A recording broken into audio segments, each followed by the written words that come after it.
رحمة للعالمين يا رحمة للعالمين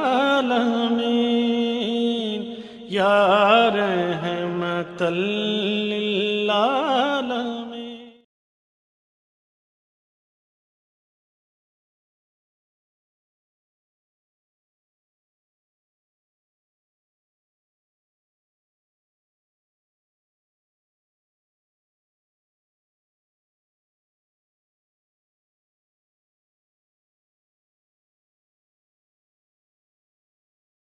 اللهم صل على محمد وعلى آل محمد كما صليت على إبراهيم وعلى آل إبراهيم إنك حميد مجيد. اللهم بارك على محمد وعلى آل محمد كما باركت على إبراهيم وعلى آل إبراهيم إنك حميد مجيد. نحمده ونصلي على رسوله الكريم اما بعد اعوذ باللہ من الشیطان الرجیم بسم اللہ الرحمن الرحیم. فللہ الحمد رب السماوات ورب الارض رب العالمین وَلَهُ الْكِبْرِيَاءُ فِي السَّمَاوَاتِ وَالْأَرْضِ وَهُوَ الْعَزِيزُ الْحَكِيمُ وَهُوَ اللَّهُ لَا إِلَٰهَ إِلَّا هُوَ لَهُ الْحَمْدُ فِي الْأُولَى وَالْآخِرَةِ وَلَهُ الْحُكْمُ وَإِلَيْهِ تُرْجَعُونَ. الحمد للہ الذی ہدانا لہذا وما كنا لنہتدی لولا ان ہدانا اللہ. رب هب لی حکما والحقنی بالصالحین واجعل لی لسان صدق فی الآخرین واجعلنی من ورثۃ جنۃ النعیم. فاطر السماوات والارض انت ولی فی الدنیا والآخرہ توفنی مسلما والحقنی بالصالحین. رب ادخلنی مدخل صدق واخرجنی مخرج صدق واجعل لی من لدنک سلطانا نصیرا. رب اشرح لی صدری ویسر لی امری واحلل عقدۃ من لسانی یفقہوا قولی. السلام علیکم ورحمۃ اللہ وبرکاتہ. جہاں تک میری آواز پہنچے، بے شمار اور بے حساب صحت و عافیت اور امن و سلامتی کی دعاؤں کے بعد معزز و مکرم سامعین، آپ کی خدمت اقدس میں اللؤلؤ مکنون سیرت انسائکلوپیڈیا رحمۃ للعالمین سید المرسلین خاتم النبیین سردار انبیاء حضرت محمد مصطفیٰ صلی اللہ علیہ وآلہ وسلم کو پیش کیا جا رہا ہے، اور ہم پہلی بیعت عقبہ کے بارے میں پڑھ رہے ہیں. اس کے ساتھ آگے باقی حالات بھی پیش کیے جائیں گے. تو آئیے ہم شروع کرتے ہیں اپنے آج کے سبق کو خطبہ مسنونہ سے. الحمدللہ نحمدہ ونستعینہ ونستغفرہ ونعوذ باللہ من شرور انفسنا ومن سیئات اعمالنا من یہدہ اللہ فلا مضل لہ ومن یضلل فلا ہادی لہ واشہد ان لا الہ الا اللہ وحدہ لا شریک لہ واشہد ان محمدا عبدہ ورسولہ. جب حضرت سعد رضی اللہ تعالیٰ عنہ نے اسلام قبول کر لیا تو حضرت اسیت کے ساتھ اپنی قوم کے پاس آئے. قوم نے دیکھتے ہی کہا، ہم اللہ کی قسم کھاتے ہیں سعد جس حالت میں گیا تھا اس حالت میں واپس نہیں آیا. جب حضرت سعد رضی اللہ تعالیٰ عنہ ان کے پاس پہنچے تو سوال کیا، اے بنو عبد الاشہل، میرے بارے میں تمہاری کیا رائے ہے؟ انہوں نے جواب دیا، آپ ہمارے سردار ہیں، سب سے بہتر ہیں اور خوب تر سوچ والے انسان ہیں، آپ کی قیادت بے مثال ہے. اس پر حضرت سعد رضی اللہ تعالیٰ عنہ نے کہا، میں تمہارے مردوں اور عورتوں میں سے کسی سے اس وقت تک کوئی کلام نہ کروں گا جب تک تم اللہ اور اس کے رسول صلی اللہ علیہ وآلہ وسلم پر ایمان نہ لے آؤ. ان کی اس بات کا ایسا زبردست اثر پڑا کہ شام ہونے تک اس قبیلے کا ہر مرد اور ہر عورت مسلمان ہو گئی. صرف ایک صاحب رہ گئے، ان کا نام عمرو بن ثابت بن وقش اور لقب اسیرم تھا. بالآخر انہوں نے بھی احد کے دن اسلام قبول کر لیا اور جنگ میں لڑتے لڑتے جام شہادت نوش فرما گئے. انہوں نے ابھی تک اللہ کے لیے ایک بھی سجدہ نہیں کیا تھا. رسول اللہ صلی اللہ علیہ وآلہ وسلم کو ان کی شہادت کی خبر دی گئی تو فرمایا، انہوں نے کام تھوڑا کیا اور ثواب زیادہ لے گئے. اسریم عمرو بن ثابت کے بارے میں حضرت ابو ہریرہ رضی اللہ تعالیٰ عنہ نے سوال کیا، مجھے بتاؤ وہ کون شخص ہے جس نے کبھی نماز نہیں پڑھی لیکن وہ جنتی ہے؟ جب لوگ جواب نہ دے سکے تو حضرت ابو ہریرہ رضی اللہ تعالیٰ عنہ نے فرمایا، وہ بنو عبد الاشل کا اسرم عمرو بن ثابت بن وقش ہے۔ انصار کے گھرانوں میں کوئی گھر ایسا نہ تھا جس کی عورتیں اور مرد مسلمان نہ ہو چکے ہوں، سوائے بنو امیہ بن زید، بنو ختمہ، بنو وائل اور بنو واقف کے، جو اوس اللہ یعنی اوس بن حارثہ کی نسل سے تھے۔ ان کے اسلام نہ لانے کی وجہ یہ تھی کہ ان میں ایک شاعر ابو قیس بن اسلط تھا، یہ ان کا قومی شاعر اور قائد تھا، وہ اس کی ہر بات سنتے اور مانتے تھے۔ یہ لوگ اس کی وجہ سے کفر پر اڑے رہے، جہاں تک کہ 5 ہجری 627 عیسوی میں خندق کا معرکہ پیش آیا۔ اس وقت ان کی آنکھوں سے تعصب کا پردہ اٹھا، اندھی تقلید کی پٹی کھلی اور انہیں اسلام کی دولت نصیب ہوئی۔ سعید بن یحییٰ بن سعید اموی بیان کرتے ہیں، ابو قیس نے بت پرستی سے دل برداشتہ ہو کر زمانہ جاہلیت ہی میں رہبانیت اختیار کر لی تھی۔ ادنا لباس پہننا شروع کر دیا تھا، غسل جنابت کیا کرتا تھا، حائضہ عورتوں سے اجتناب کرتا تھا۔ پہلے اس نے عیسائی بننے کا ارادہ کیا لیکن پھر یہ ارادہ ترک کر دیا۔ اس نے ایک حجرے میں رہائش اختیار کر لی، وہیں عبادت کرتا تھا۔ اس حجرے میں کسی حائضہ عورت اور کسی جنبی کو داخل ہونے کی اجازت نہ تھی۔ وہ کہتا تھا، میں حضرت ابراہیم علیہ السلام کے رب کی عبادت کیا کروں گا۔ جب نبی اکرم صلی اللہ علیہ وآلہ وسلم مدینہ تشریف لائے تو اس نے پیرانہ سالی میں اسلام قبول کر لیا اور اسلامی تعلیمات پر بڑے حسن و خوبی سے عمل پیرا رہا۔ وہ بڑا حق گو تھا، زمانہ جاہلیت میں بھی اللہ تعالیٰ کی پرستش کرتا تھا۔ جب اسلام کے سفیر مصعب بن عمیر رضی اللہ تعالیٰ عنہ اسلامی دعوت کی کامیابی پر مطمئن ہو گئے اور خوب دیکھ لیا کہ اللہ کا دین تیزی سے پھیل رہا ہے اور اسلام کو مضبوط عسکری قوت نصیب ہو گئی ہے، تو وہ 9 ماہ بعد بعثت نبوی کے 13ویں سال حج کے موسم سے پہلے مکہ پہنچے اور رسول اللہ صلی اللہ علیہ وآلہ وسلم کی خدمت میں مدینہ کے مسلمانوں کے احوال اور آئندہ امکانات کی مکمل رپورٹ پیش کی۔ انہوں نے بتایا کہ اسلام کس طرح اوس اور خزرج کے تمام قبائل میں داخل ہو چکا ہے اور اب ساری قوم آپ سے بیعت کرنے کے لیے تیار اور آپ صلی اللہ علیہ وآلہ وسلم کی حمایت و نصرت کے لیے مستعد ہے۔ نبی صلی اللہ علیہ وآلہ وسلم حضرت مصعب رضی اللہ تعالیٰ عنہ کی اس عظیم الشان کامیابی پر بہت خوش ہوئے۔ اب اہل مدینہ کو بھی ان شدید آلام و مصائب کا پتہ چل گیا تھا جو سید الانبیاء حضرت محمد صلی اللہ علیہ وآلہ وسلم کو بے مصر اہل مکہ کے ہاتھوں شام و سحر چھیلنے پڑتے تھے۔ نبوت کے 13ویں سال موسم حج میں مدینہ کے 70 سے زیادہ مسلمان ادائے حج کے لیے مکہ تشریف لائے۔ ان کے ساتھ ان کی قوم کے مشرک بھی تھے۔ یہ لوگ بھی ابھی یثرب ہی میں تھے یا مکہ کے راستے میں تھے کہ آپس میں ایک دوسرے سے کہنے لگے، آخر ہم کب تک اللہ کے رسول صلی اللہ علیہ وآلہ وسلم اور آپ کے صحابہ کو یوں ہی مکہ میں پریشان ہوتے، ٹھوکریں کھاتے، طعن و تشنیع سنتے اور ہر وقت حدوے تشدد بنتے دیکھتے رہیں گے؟ بہت ہو چکا، اب ہم اپنے پیارے محبوب کو مکہ میں نہیں رہنے دیں گے، انہیں اپنے ساتھ مدینہ لائیں گے اور اہل مکہ نے ان کی راہ میں جو کانٹے بچھائے ہیں انہیں اپنی پلکوں سے چن لیں گے۔ جو ہی یہ مسلمان مکہ پہنچے انہوں نے چپکے چپکے نہایت رازداری سے رسول اللہ صلی اللہ علیہ وآلہ وسلم سے رابطہ کیا اور آپ صلی اللہ علیہ وآلہ وسلم سے خفیہ مذاکرات کیے۔ ملاقات کے لیے وقت اور جگہ کا تعین ہوا۔ آخر کار اس بات پر اتفاق ہو گیا کہ دونوں فریق ایام تشریق کے درمیانی دن 12 ذوالحجہ منہ میں جمرہ الاولیٰ یعنی جمرہ عقبہ کے پاس جمع ہوں گے، جسے آج کل بڑا شیطان کہا جاتا ہے، اور یہ اجتماع رات کی تاریکی میں نہایت خاموشی سے بالکل خفیہ طریقے پر رازداری کے ساتھ ہو۔ سیدنا کعب بن مالک رضی اللہ تعالیٰ عنہ فرماتے ہیں، ہم لوگ حج کے لیے نکلے، رسول اللہ صلی اللہ علیہ وآلہ وسلم سے ایام تشریق کے درمیانی روز ملاقات طے پائی۔ بالآخر وہ رات آ گئی جس رات آپ سے ملاقات کا وقت مقرر تھا۔ ہمارے ساتھ ہمارے ایک معزز سردار عبداللہ بن حرام بھی تھے، وہ بھی نعمت اسلام سے محروم تھے، ہم نے انہیں بھی ساتھ لے لیا، ورنہ ہمارا یہ معمول تھا کہ ہم اپنی قوم کے مشرکین سے اپنا معاملہ خفیہ رکھتے تھے، مگر ہم نے عبداللہ بن حرام سے بات چیت کی، انہیں اعتماد میں لیا اور کہا، اے ابو جعفر، آپ ہمارے بہت معزز اور شریف سربراہ ہیں، ہم آپ کو آپ کی موجودہ حالت سے نکالنا چاہتے ہیں تاکہ آپ آگ کا ایندھن بننے سے بچ جائیں۔ اس کے بعد ہم نے انہیں اسلام کی دعوت پیش کی اور بتایا کہ آج رات ہم نے منع کی گھاٹی میں رسول اللہ صلی اللہ علیہ وآلہ وسلم سے ملاقات کا وقت مقرر کیا ہے۔ انہوں نے اسلام قبول کر لیا اور ہمارے ساتھ منع کی گھاٹی تشریف لے گئے۔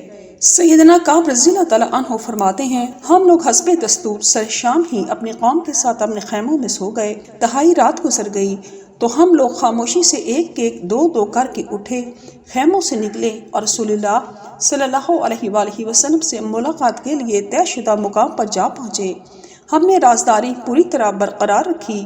ہم اس طرح چپکے چپکے دبک دبک کر نکلتے تھے جس طرح چڑیا اپنے گھونسلے سے سکڑ سکڑ کر نکلتی ہے، اسی طرح ہم بھی دبے پاؤں نکلتے رہے جہاں تک کہ ہم سب عقبہ میں جمع ہو گئے۔ ہماری کل تعداد 75 تھی، 73 مرد تھے اور 2 خواتین تھیں۔ ام عمارہ نصیبہ بنت کعب مازینہ بنو بخار سے تھیں۔ ام عمارہ نصیبہ بنت کعب مازینہ بنو نجار سے تھیں اور ام منیہ اسما بنت عمرو کا تعلق بنو سلمہ سے تھا۔ ہم سب لوگ گھاٹی میں جمع ہو کر رسول اللہ صلی اللہ علیہ وآلہ وسلم کا انتظار کرنے لگے۔ انتظار کی گھڑیاں جلدی ختم ہوئیں۔ آپ تشریف لے آئے۔ آپ کے ساتھ آپ کے چچا سیدنا عباس بن عبد المطلب رضی اللہ تعالیٰ عنہ بھی تھے۔ ہرچند وہ ابھی تک اپنی قوم کے دین پر تھے مگر چاہتے تھے کہ بھتیجے کے معاملے میں بذات خود موقع پر موجود رہیں اور ان کے معاملات کے بارے میں پورا اطمینان حاصل کر لیں۔ اس موقع پر سب سے پہلے بات بھی انہی نے شروع کی۔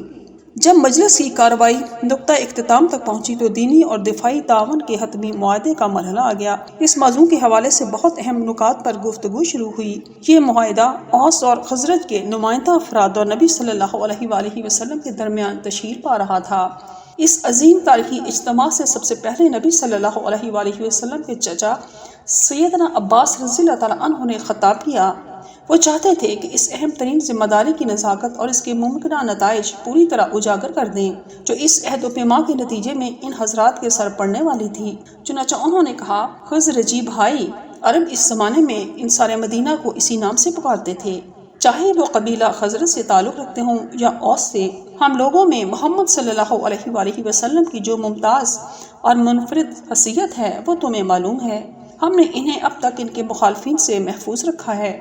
اس وقت وہ اپنی قوم میں ہیں، اپنے شہر میں ہیں، قوت، عزت اور حفاظت کے حصار میں ہیں۔ اب تم لوگ اصرار فرما رہے ہو کہ محمد صلی اللہ علیہ وآلہ وسلم تمہارے ساتھ تمہارے شہر جائیں۔ اچھی طرح سوچ سمجھ لو، اگر تم سمجھتے ہو کہ ان سے کیا ہوا عہد پورا کر سکو گے اور انہیں ان کے مخالفین کے حربوں سے محفوظ رکھ سکو گے تو بڑی خوشی سے یہ ذمہ داری اٹھاؤ، لیکن اگر تمہیں یہ خدشہ ہو کہ تم انہیں اپنے پاس لے جانے کے بعد ان کا ساتھ چھوڑ بیٹھو گے اور کنارہ کش ہو جاؤ گے تو پھر انہیں یہیں رہنے دو۔ یہ اپنی قوم اور اپنے شہر میں عزت اور حفاظت سے رہ رہے ہیں۔ حضرت کعب رضی اللہ تعالیٰ عنہ فرماتے ہیں کہ سیدنا عباس رضی اللہ تعالیٰ عنہ کی یہ باتیں سن کر ہم نے جواب دیا، ہم نے آپ کی ساری باتیں سن لی ہیں اور سب کچھ اچھی طرح سوچ سمجھ لیا ہے۔ اے اللہ کے رسول، اب آپ ارشاد فرمائیں، آپ اللہ تعالیٰ اور اپنی ذات گرامی کے سلسلے میں ہم سے جو چاہیں عہد لے لیں۔ اس جواب سے پتہ چلتا ہے کہ یہ عظیم الشان ذمہ داری اٹھانے اور اس کے انتہائی پرخطر عواقب و نتائج جھیلنے کے سلسلے میں انصار کے ایمان کی مضبوطی، دلیری، بے باکی، فدویت اور قلبی اخلاص کا کیا حال تھا۔ عسکری حفاظت کے حوالے سے اس معاہدے کی ایک اہم شرط یہ تھی کہ اوس اور خزرج نے رسول اللہ صلی اللہ علیہ وآلہ وسلم اسی طرح حفاظت کی ذمہ داری قبول کی جس طرح وہ اپنے اہل و عیال کی حفاظت کرتے ہیں۔ اس کے بعد رسول اللہ صلی اللہ علیہ وآلہ وسلم نے گفتگو فرمائی۔ آپ نے پہلے قرآن آیات کی تلاوت کی، تمام ابنائے آدم کے نام اللہ تعالیٰ کا پیغام سنایا، اسلام کے فضائل بیان فرمائے، پھر ارشاد فرمایا، میں تم سے بیعت لیتا ہوں کہ تم جس طرح سے اپنے بال بچوں کی حفاظت کرتے ہو اسی طرح تم میری حفاظت بھی کرو گے۔ سیدنا برا بن معرور رضی اللہ تعالیٰ عنہ نے آگے بڑھ کر نبی اکرم صلی اللہ علیہ وآلہ وسلم کا دست مبارک تھام لیا اور عرض کیا، قسم اس ذات عالی کی جس نے آپ کو سچا نبی بنا کر بھیجا، ہم آپ کی اس طرح حفاظت کریں گے جس طرح خود اپنی عزت کی حفاظت کرتے ہیں۔ اللہ کے رسول ہم سے بیعت لے لیجیے، اللہ کی قسم ہم نے جنگوں کا دودھ پیا ہے اور ہم اسلحے کی کاٹ کے ماہر ہیں، نسل در نسل سے ہمارا یہی شیوا چلا آ رہا ہے۔ ابھی حضرت برا رضی اللہ تعالیٰ عنہ یہ گفتگو کر ہی رہے تھے کہ ابو الحشیم بن تیہان رضی اللہ تعالیٰ عنہ بول اٹھے، اللہ کے رسول، ہم نے کچھ لوگوں یہودیوں سے معاہدے کر رکھے ہیں، ہم انہیں ختم کر رہے ہیں، ایسا نہ ہو کہ ہم تو سب سے منتقع ہونے کے بعد الگ تھلگ ہو کر رہ جائیں اور اللہ تعالیٰ آپ کو غلبہ نصیب فرمائے تو آپ ہمیں چھوڑ کر اپنی قوم کے پاس واپس آ جائیں۔ یہ سن کر رسول اللہ صلی اللہ علیہ وآلہ وسلم مسکرا دیے اور فرمایا، نہیں، ایسا ہرگز نہیں ہوگا، تمہارا خون میرا خون ہے، تمہاری عزت میری عزت ہے، میں تم سے ہوں اور تم مجھ سے ہو، جس سے تمہاری جنگ ہے اس سے میری بھی جنگ ہے، جس سے تم صلح کرو گے اس سے میں بھی صلح کروں گا۔ بیعت کا واقعہ امام احمد رحمۃ اللہ نے سیدنا جابر بن عبداللہ رضی اللہ تعالیٰ عنہ سے مفصل بیان کیا ہے۔ سیدنا جابر رضی اللہ تعالیٰ عنہ کا بیان ہے کہ ہم نے عرض کی، اے اللہ کے رسول، ہم آپ سے کس بات پر بیعت کریں؟ تو آپ صلی اللہ علیہ وآلہ وسلم نے فرمایا، تم میری بیعت کرو اس بات پر کہ چستی ہو یا سستی تم بہرحال بات سنو گے اور اس پر عمل کرو گے، تنگی ہو یا خوشحالی ہر حال میں مال خرچ کرو گے، بھلائی کا حکم دو گے اور برائی سے روکو گے، اللہ کے بارے میں حق بات کہنے پر کسی ملامت گر کی پرواہ نہ کرو گے، میں تمہارے پاس آ جاؤں گا تو میری مدد کرو گے، اور جس چیز سے اپنی جان اور اپنے بال بچوں کی حفاظت کرتے ہو اس سے میری بھی حفاظت کرو گے اور تمہارے لیے جنت ہے۔ ایک روایت میں سیدنا عبادہ بن صامت رضی اللہ تعالیٰ عنہ سے یہ بھی مروی ہے کہ آپ صلی اللہ علیہ وآلہ وسلم نے فرمایا، ہم خلافت کے معاملے میں حاکم سے کوئی جھگڑا نہیں کریں گے۔ آپ صلی اللہ علیہ وآلہ وسلم نے مزید فرمایا، مگر یہ کہ تم کھلم کھلا کفر دیکھو اور اس کے متعلق تمہارے پاس اللہ کی طرف سے کوئی دلیل ہو۔ بیعت کی شرائط طے پا گئیں، لوگوں نے بیعت شروع کرنے کا ارادہ کیا تو صف اول کے انصاری مسلمان سیدنا عباس بن عبادہ رضی اللہ تعالیٰ عنہ نے لوگوں کو ان کی ذمہ داری کی نزاکت اور خطرات سے دوبارہ دو ٹوک الفاظ میں خبردار کیا تاکہ لوگ اس معاملے کے تمام پہلوؤں کا اچھی طرح جائزہ لیں اور کامل حساس سے ذمہ داری سے بیعت کریں۔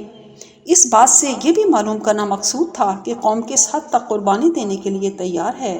سیدنا عباس بن عبادہ رضی اللہ تعالیٰ عنہ نے کہا، کیا تم لوگ جانتے ہو کہ تم نبی صلی اللہ علیہ وآلہ وسلم سے کس بات پر بیعت کر رہے ہو؟ تمام حاضرین نے جب ہاں میں جواب دیا تو حضرت عباس رضی اللہ تعالیٰ عنہ نے کہا، تم ان سے سرخ اور سیاہ لوگوں سے جنگ پر بیعت کر رہے ہو۔ اگر تم یہ سمجھتے ہو کہ جب تمہارے اموال کا صفایا کر دیا جائے گا اور تمہارے اشراف قتل کر دیے جائیں گے تو تم ان کا ساتھ چھوڑ دو گے تو بہتر ہے کہ ان کا ساتھ ابھی چھوڑ دو، کیونکہ اگر تم نے انہیں لے جانے کے بعد چھوڑ دیا تو یہ تمہارے لیے دنیا اور آخرت کی رسوائی ہوگی، اور اگر تمہارا یہ خیال ہے کہ تم مال کی تباہی اور اشراف کے قتل کے باوجود وہ عہد نبھاؤ گے جو تم نے ان سے کیا ہے تو پھر بے شک تم انہیں لے جاؤ، کیونکہ اللہ کی قسم اس میں دنیا اور آخرت کی بھلائی ہے۔ اس پر سب نے بیک زبان ہو کر کہا، ہم مال کی تباہی اور اشراف کے قتل کا خطرہ مول لے کر انہیں دل و جان سے قبول کرتے ہیں۔ اے اللہ کے رسول، ہم اپنے اس قول قرار پر پورے اتریں گے تو ہمیں اس کے عوض کیا ملے گا؟ آپ صلی اللہ علیہ وآلہ وسلم نے فرمایا، جنت۔ لوگوں نے التجا کی، اپنا ہاتھ پھیلائیے۔ آپ صلی اللہ علیہ وآلہ وسلم نے اپنا ہاتھ پھیلا دیا۔ سیدنا جابر رضی اللہ تعالیٰ عنہ بیان کرتے ہیں کہ جو ہی ہم بیعت کرنے اٹھے، حضرت اسد بن زرارہ رضی اللہ تعالیٰ عنہ نے، جو میرے سوا قوم میں سب سے چھوٹے تھے، آپ صلی اللہ علیہ وآلہ وسلم کا ہاتھ پکڑ لیا اور بولے، اے اہل یثرب، ذرا ٹھہر جاؤ، ہم آپ صلی اللہ علیہ وآلہ وسلم کی خدمت میں اونٹوں پر اتنا طویل سفر کر کے اس یقین و ایمان کے ساتھ حاضر ہوئے ہیں کہ آپ صلی اللہ علیہ وآلہ وسلم اللہ کے رسول ہیں۔ آج آپ صلی اللہ علیہ وآلہ وسلم کو جہاں سے لے جانے کا مطلب سارے عرب سے دشمنی مول لینا ہے، تمہارے سردار قتل ہوں گے اور تلواریں تم پر ٹوٹ پڑیں گی۔ اگر یہ سب کچھ برداشت کر سکتے ہو تب تو بخوشی محمد رسول اللہ صلی اللہ علیہ وآلہ وسلم کو ساتھ لے چلو، تمہارا اجر اللہ کے ذمہ ہے، اور اگر تمہیں اپنی جان عزیز ہے تو انہیں ابھی چھوڑ دو، یہ اللہ کے نزدیک زیادہ قابل قبول عذر ہوگا۔ اس پر سب نے بے یک آواز کہا، اے سعد، راستے سے ہٹ جائیے، ہم یہ بیعت ہر قیمت پر کریں گے۔ سیدنا جابر رضی اللہ تعالیٰ عنہ کا بیان ہے، ہم سب کھڑے ہو گئے، ہم نے آپ صلی اللہ علیہ وآلہ وسلم کی بیعت کی اور آپ نے ہم سے بیعت لی، شرائط کا تذکرہ فرمایا اور اس کے عوض ہمیں جنت کی بشارت دی۔ بیعت کی دفعات پہلے ہی طے پا چکی تھی، معاملے کی نزاکت بھی پوری طرح واضح کر دی گئی تھی اور اب یہ تاکید مزید بھی ہو گئی۔ لوگوں کے جواب سے حضرت اسد رضی اللہ تعالیٰ عنہ کو پوری طرح معلوم ہو گیا کہ قوم راہ حق میں جان دینے کے لیے کس قدر بیتاب ہے۔ لوگوں نے کہا آپ اپنا ہاتھ پھیلائیے، تو آپ نے اپنا دست مبارک پھیلا دیا، یعنی آپ صلی اللہ علیہ وآلہ وسلم بیعت لیتے ہوئے ان کا ہاتھ تھامتے تھے اور ان سے عہد و پیما لیتے تھے۔